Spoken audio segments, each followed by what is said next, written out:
Fotos que cuestan la vida. Cada vez se incrementa el número de casos de personas que murieron por tomarse una selfie en lugares peligrosos por el simple hecho de aumentar su popularidad o llamar la atención en las redes sociales.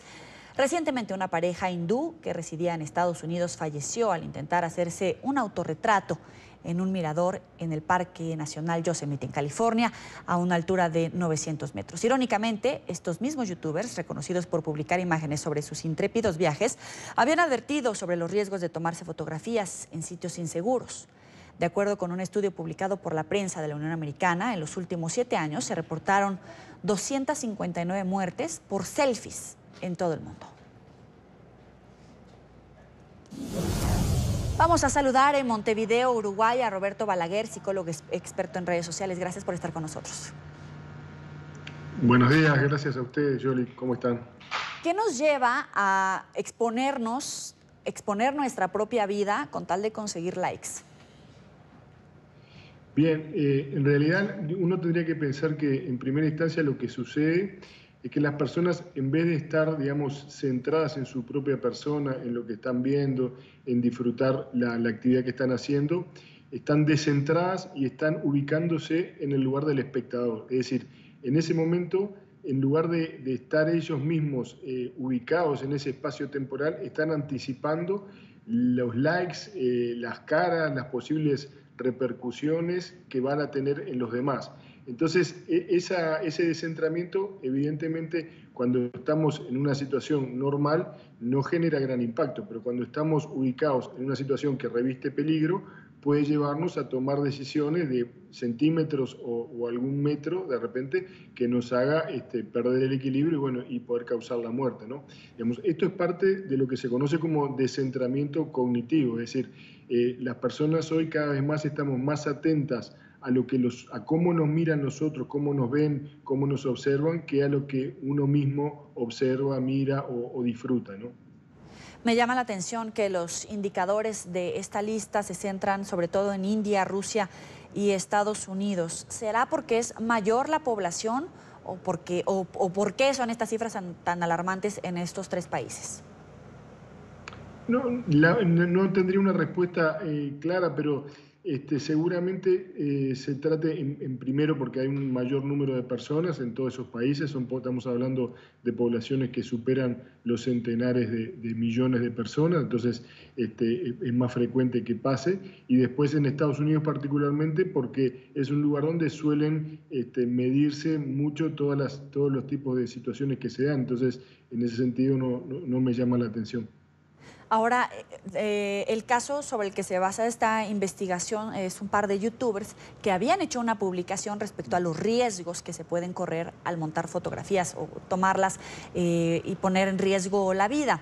Más allá del discurso de lo que no debemos de hacer, ¿cuáles son las alertas que debemos de tomar en cuenta nosotros mismos o con las personas a nuestro alrededor? No sé si tanto como para no alentar que la gente exponga su vida, pero sí para tener un control de la situación. Claro, perfecto. Digamos, lo que uno tiene que tener claro es que cuando se está sacando una selfie, digamos, uno no tiene todos los sentidos puestos en donde uno está, sino que, como decía hoy más temprano, digamos, uno está como desdoblándose entre aquel que hace la situación y aquel que lo observa, ¿no? Entonces, ahí, digamos, si uno está de vuelta en una situación normal, no hay mayor riesgo, digamos, podrá salir la foto mejor o peor. Pero si uno está en una situación de peligro, debe advertir que sacarse una selfie, digamos, aumenta las probabilidades de que algo suceda porque uno no está atento a todo a lo que sucede ahí. Entonces, es mucho más factible que puedan suceder riesgos por un tema, digamos, de fragmentación de la atención que se está dando en ese momento. Entonces, realmente no sería recomendable en ese sentido, sería una buena precaución no tomarse selfies en lugares, digamos, donde haya cierto riesgo de caídas, donde haya cierto riesgo de tocar algo o inclusive en algún caso digamos, de ser hasta mordido por un animal que está en cautiverio, ¿no? Digamos, son situaciones que uno desalentaría, digamos, tomarse una selfie. Mejor que alguien le tome a uno la foto, que ahí sí uno va a estar de vuelta centrado en uno mismo, atento a lo que sucede y eventualmente el otro será quien nos diga, digamos, bueno, mirá, cuidá, correte para acá, correte para allá, pero nos va a cuidar, ¿no? Digamos, si uno mismo quiere hacer, porque ese es el tema de la selfie, si uno mismo quiere ser el objeto de la fotografía y el fotógrafo, sepa que, digamos, que se corren esos riesgos cuando uno está en una situación que reviste cierto peligro. ¿Y qué tanto existe el castigo, por ejemplo, de los seguidores de youtubers a las empresas que patrocinan, a las marcas que patrocinan a determinadas personalidades? Porque si bien hay un gusto per se por exhibirse, la manera en la que tú lo planteabas al principio, también es cierto que ha sido un nuevo modelo de vida, de ganar recursos económicos a través de exponerse, y es así como las marcas vinculan su compañía y hacen ventas de productos a través de estas páginas de youtubers. La persona que entra a esas páginas hace algún tipo de relacionamiento de tal vez por quererse exhibir con esta marca hubo alguna consecuencia y por eso es que castigo y no consumo ese tipo de productos, ¿o es demasiado elaborado? Me parece que sería, digamos, tiendo a pensar que el foco se pondría más en el youtuber, que, digamos, que de por sí ya es un personaje hoy que está altamente presionado por tratar de elaborar situaciones, de generar contenidos digamos, que tengan visibilidad, que gusten, ¿no? Ese es un elemento extra, o sea, digamos que ellos estarían en mayor riesgo que una persona normal porque tienen siempre que, digamos, jugar a más, tienen que estar mucho más en el borde para, digamos, lograr mantener su caudal de seguidores, ¿no? Entonces, ellos estarían expuestos como a un doble riesgo.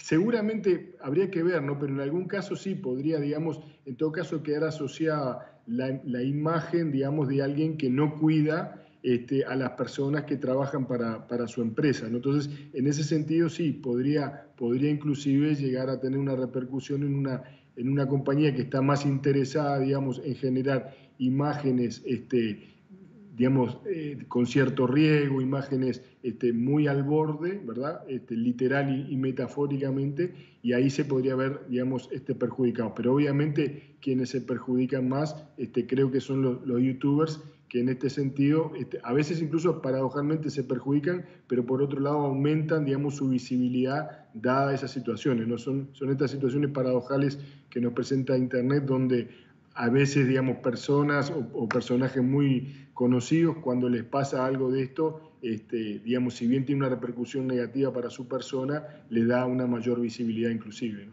Para concluir, ¿existen diferentes perfiles psicológicos de los usuarios, de los que utilizan Instagram, que Internet, que Facebook?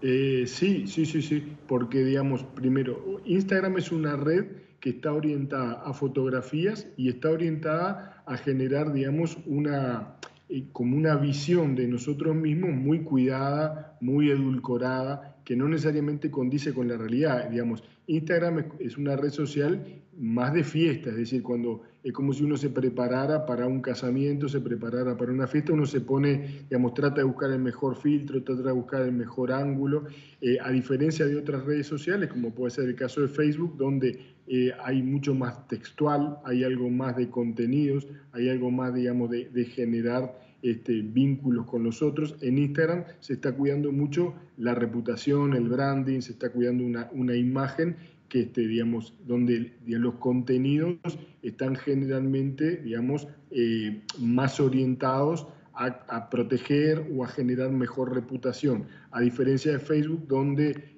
digamos, los contenidos, las imágenes y las situaciones muchas veces coexisten, o inclusive, para irnos al extremo, a diferencia de Twitter, donde el contenido, digamos, donde lo que se dice y la imagen acompaña a lo que se dice, y lo importante es la información, el contenido, y no tanto, digamos, el ropaje con el que se presenta.